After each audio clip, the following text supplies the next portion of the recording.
All right, unleashing your greatness in 2015. Make sure everybody can hear me here. In business as in life, never assume what you are or aren't able to do, right? Sometimes we assume those things. Only by expanding your mind, stretching your limbs, and testing your courage will you discover that unique individual greatness that lies within you. As I've told you guys before, I have discovered that greatness. I've seen glimpses of it. There are parts of my skill set that I didn't know that I had. There are skills and talents we have that we don't know until we allow ourselves to go through certain times of challenge. As Martin Luther King said, the measure of a man is not where he stands in times of comfort and convenience, but it's where he stands in times of challenge. Excuse me. So let's make 2015 our best year ever, right? Why don't we make that commitment today? We want powerful new ideas by expanding our minds. We want to create new strategies and techniques by stretching our limbs. And we want to create new opportunities by testing our courage. Some things we are simply afraid of. There's some clients and markets that we are afraid to step into because it's a little bit outside of our comfort level, right? Don't let that fear of the unknown or the fear of failure drive you to stay in a place of mediocrity, right? I heard a guy say one time, he said, if there's no enemy within, the enemy outside can do you no harm. So let's make sure that there is no enemy within. So how do we think about making the first 90 days of 2015 more focused, phenomenally productive, and certainly more inspiring? So think about that. You guys have copies of this, so make sure that in your leisure while you're eating some sweet potato pie or something, you can read back through this. Every once in a while, a year comes along like no other. Every once in a while. And it's a year that allows you to have a fresh start, a new beginning, because there are things that occurred in 2014 that we didn't like. Maybe we didn't do so well. We made some mistakes. But 2015, I think, is going to be one of those years that's going to allow us to hit that reset button, right? To start over again, right? Do some things right that maybe we do as well in 2014. It's an opportunity to rethink and rewire how you show up in this world, right? Give you an opportunity to correct those wrongs. And that's sort of what I'm looking at when I think of 2015. What are the things that I need to hit that reset button on, right? We live in a time of dramatic change with so much disruption, complexity and uncertainty. For the timid, 2015 will be a very difficult year. For those of us, and I do include myself, who have the courage to rise and face each day as if it were on purpose. I got that from Will Smith. Approach each day as if it was on purpose. Utilizing poise, precision, and audacity, we will change our position in the marketplace. And that's what we want to do. We want to change our position. Please consider that how you begin 2015 as a company, as a person, as a professional will completely set the tone and the stage for whether or not 2015 will create your breakthrough or is simply a repeat of 2014. Did a little research. And one of the things I saw was that the African-American buying power in 2015 will reach $1.1 trillion. I heard yesterday that it was there in 2014, so I guess that's a conflict in some of the research. African-Americans are recognized as the second largest ethnic minority group in the country at 13.7% of the total U.S. population. Minority businesses represent 12% of all U.S. businesses. We represent 6% of all U.S. sales volume. I looked at a study that was done by the Milken Institute and the U.S. Department of Commerce, gentleman, Glenn Yago, who's the Director of Capital Studies, and during the period of 97 to 07. And the study found a tremendous gap between growth and investment, which I've seen. Overall, U.S. firms have grown at an average around 3% a year. The study found minority firms have increased 6 times that rate in terms of sales. Minority-owned firms are producing revenues twice as fast as the average U.S. company. That's what the study found. The problem is funding continued growth. Kevin mentioned that in his comment. Minorities have lower total net worth and net financial assets. They rely much more upon bank lending and commercial lending than other sources of financing.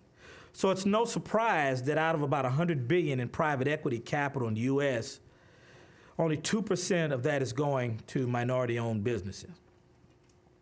I contend that part of that is they just don't see minority businesses as viable risk in those particular financial markets. Even in some of the traditional banking markets, they don't see us as viable risk. One reason is the contradictory nature of the federal government. On the one hand, programs like the Community Reinvestment Act have made tremendous contributions to this group. But on the other hand, some federal regulations make it difficult for banks to lend to minorities. Interesting. Because of these regulations, as well as bank mergers, industry consolidation, the money necessary to grow these businesses, or our companies today, is in the capital markets. It's important that we increase minority access to these markets. So as I think about every action, reaction, every cause and effect, there are a couple things that I want to make sure that we hit on in 2015. I want us to seek some real access to capital. Let's avoid these smoke and mirrors. Too long. Avoid the smoke and mirrors. Seek lenders with reputations of historic performance in the community. Self-evaluate your firm and its financial conditions. Another person's biased opinion is not your reality. Elevate the level of financial expertise within your firm. You have a responsibility to make sure that you're counting your pennies and that you're reporting them and tracking them properly, whether it be from a corporate operational standpoint or your actual project that you're tracking. You run a project just like you do a business. Expand your marketplace. Seek new business relationships, that name is, again, relationships, outside of the St. Louis metropolitan area. Seek real long-term business relationships and not, again, the smoke and mirrors. Challenge the commitment of diversity programs everywhere who claim success without the tangible results.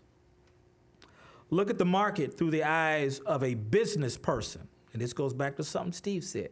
Look at the market through the eyes of a business person and not just a minority-owned business.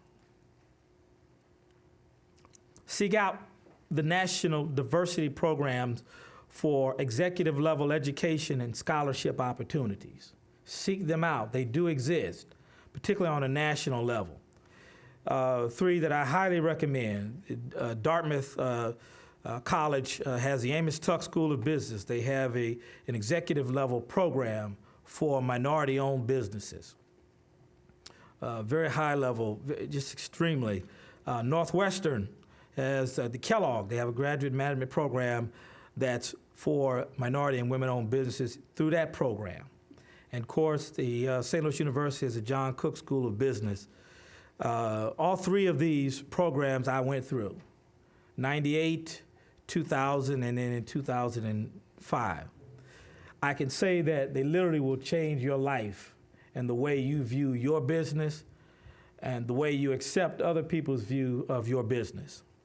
So I highly recommend that's part of this moving forward and reinventing ourselves every year and not being complacent in the status that we're in. We have to move forward and get better and improve. Someone talked about competition in hiring, or maybe they were just talking about hiring in general. But one of the things that I saw in the research is that employee professional development and retention of top talent and onboarding and coaching and the shortage of even the top recruiters to find the talent. Large and small firms must compete for the same talent. So we have to compete for the same talent that the larger firms do. And how do we do that? How do we communicate our vision where a larger company may not necessarily have to talk vision, they just have the dollars. They've got the dollars. So how do we do that? I think the professionals in the industry are smart enough these days to know that they're looking for an opportunity and not just a job. And sometimes they can look beyond the dollars and say, I see this as a long-term opportunity with a smaller business if they've done some research. How do you face underperforming leadership and staff? We all have experienced that at some point in time. We will continue to be challenged with that. And how do we deal with that as we grow and move our companies forward and move from this emerging status into something that's more of a continuous growth? Lack of vision and ability to achieve the desired results, which is what you see in underperforming leadership and staff. Mapping for future talent pipeline.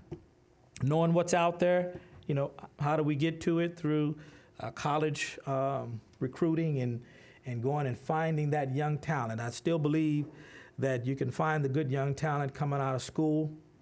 I think it's just as big a challenge as finding the experienced folks.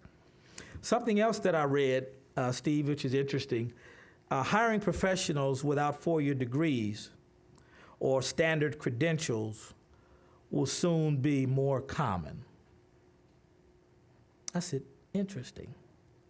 So in 2015, in Marvin's mind, there's a call to action.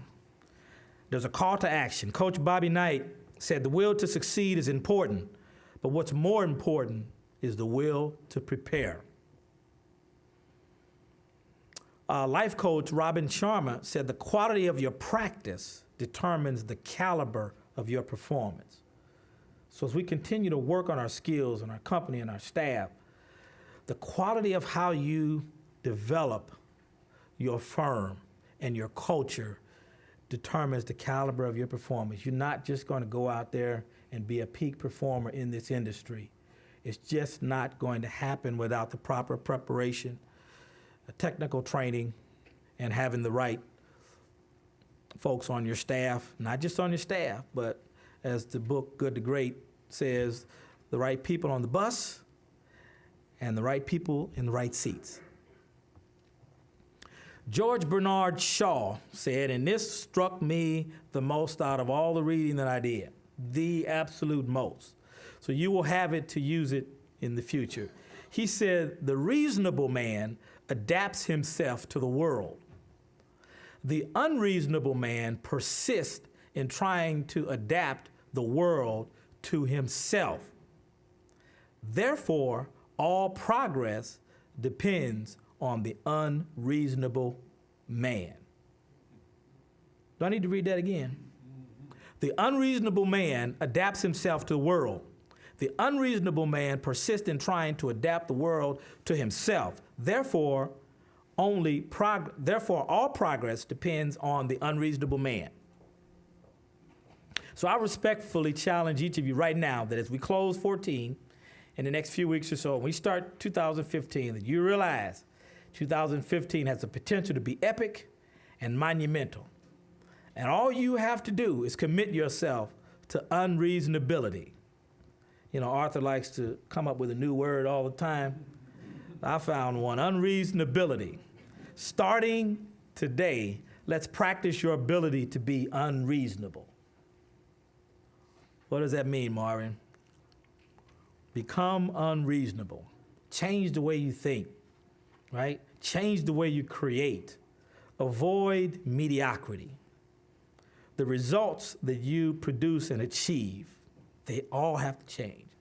Be unreasonable in your expectations for yourself. Start with yourself. Don't put unreasonable expectations on your staff and on your team, and you don't put them on yourself, right? Part of being a leader, as I've always said, is you must be first. So put those unreasonable expectations on yourself and let those expectations drive performance. Commit to change, as I said. Never be the victim. Never be the victim, only the victor. Understand that success is a choice. Failure is not an option. See life as a gift, and it is truly a gift. And just because your past has not been perfect, and that is true for most of us in this room, probably all of us, doesn't mean that your future cannot be amazing. I'm sure everybody would agree with that. So becoming unreasonable, there is a part of this society, and we've heard, we've seen, we've read, they discreetly doubt our ability to succeed. They talk about it. I hear about it. They don't think we can do it. They don't think we can move from startup through emerging into continuous growth and then even have a second generation business. I contend that they have no idea what you are capable of achieving. So as your success coach, and that's what I am, I know something about each of you that they will never, ever know. And that is that this world will never be the same because you showed up.